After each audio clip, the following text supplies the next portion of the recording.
We are speaking this morning with Dave Kozloff, counsel to the firm of Kozloff Stoudt law firm.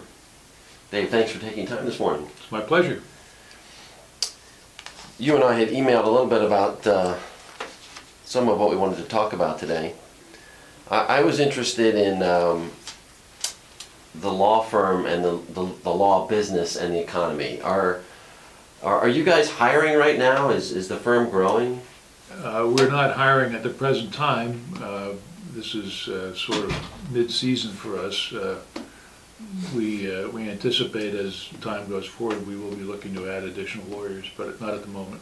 So how does a law firm go about growing? What do you look for like a lot of companies around here have found ways to tap into Marcellus shale? Are there law opportunities in natural gas growth?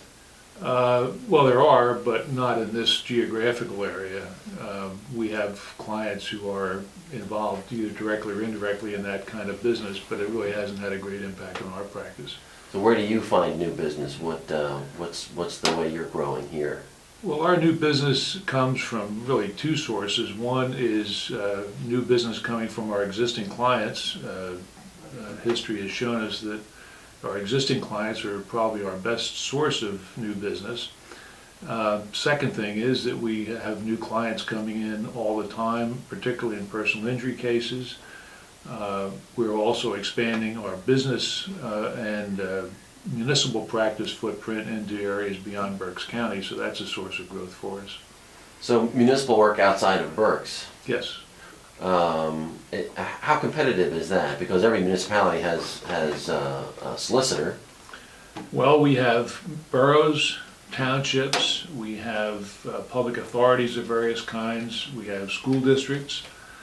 So there are a lot of municipal organizations, particularly in Pennsylvania, which has a multiplicity of municipalities, and certainly everyone does have a solicitor, and those things change and evolve over time, and our firm has become pretty well known as being in a leadership position in that area of the law, so we do develop new business in that fashion. Setting aside your vested interest in the number of municipalities in Pennsylvania, are there too many? Would Pennsylvania benefit from an economic development standpoint if there were some consolidation and fewer municipalities? I don't claim to be an expert in that field, but I think the conventional wisdom is that there are many municipalities that would benefit from merging with other municipalities. We've seen that most recently here in Berks County with the borough of Wyomissing Hills merging with the borough of Wyomissing a number of years ago, a merger which I think by all accounts has been very successful. Spring Township, about the same time or thereabouts, merged with the borough of West Lawn, and I think that has proven to have some benefits. So that's something that I think is going to be continuing. The Pennsylvania Economy League, which is extremely interested in those matters, has been advocating for municipal mergers for a number of years, and I think those efforts are now starting to bear some fruit. Well, if it has worked with some of these high-profile recent examples, why don't more municipalities do that? I've seen there's been some discussions of some other ones that don't go anywhere. Why doesn't it happen more frequently? Well, I think the term that you would have to recognize would be vested interests, and where there are municipal officials who have positions that they've held many times for long periods of time. They like to hold on to them. Human nature tells us that people like to run their own affairs, and they are sometimes reluctant to cede control to others if they have a choice. So what, in your view, one man's opinion, what would it take to overcome that kind of inertia and bring about a little bit more kind of for the benefit of the community kind of progress? I think the economic considerations are very strong.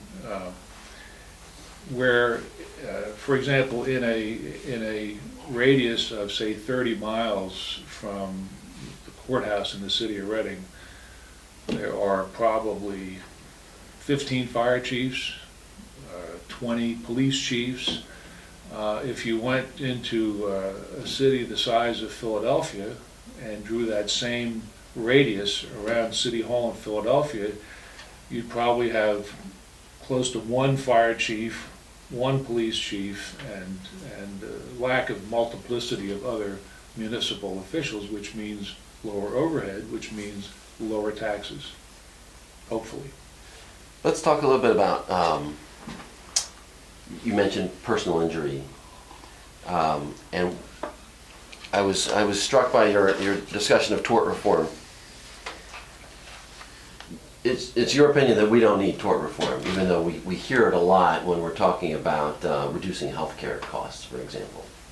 Well, we've had tort reform in Pennsylvania over the past 30 years or so, perhaps even longer, with the advent of no-fault insurance, which has had a major impact on the number of lawsuits. I mean, that's tort reform, and that's already happened. In the medical malpractice area, which is certainly a subject that a lot of people have an interest in, Pennsylvania has a very fairly recent, over the past several years, and a very strong set of rules and a statute relating to medical malpractice cases. And that has substantially reduced the number of lawsuits in the medical malpractice area. And I think we'll continue to have that effect on the number of lawsuits. Has that been a good thing? Has it been at the expense of people with legitimate complaints? I'm not in a position to say that the public has suffered as a result of that. I think that meritorious claims for medical malpractice will always go forward and be processed by the system in a fair manner. I think that there is often some level of hysteria, uninformed though it may be, about too many lawsuits, and that's not an unexpected reaction. Nobody likes to get sued, and doctors don't like it any more than anybody else.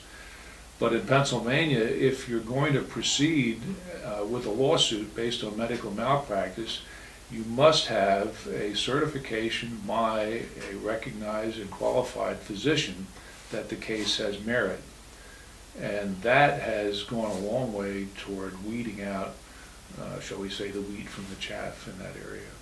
So for a time we were hearing doctors were getting kind of overwhelmed by their medical malpractice insurance costs. Do you feel like that's kind of subsided and is not an issue anymore with doctors? I think that doctors, like other people in professions and in business, are overwhelmed with increasing costs of all kinds. And that certainly shouldn't be news to anybody. I think some people perhaps have focused on their medical malpractice costs because of the fact that it has a fairly unpleasant connotation for professional doctors, lawyers, accountants, whoever they may be. So I think it's gotten more attention than the circumstances really merit. Certainly medical malpractice insurance costs have gone up.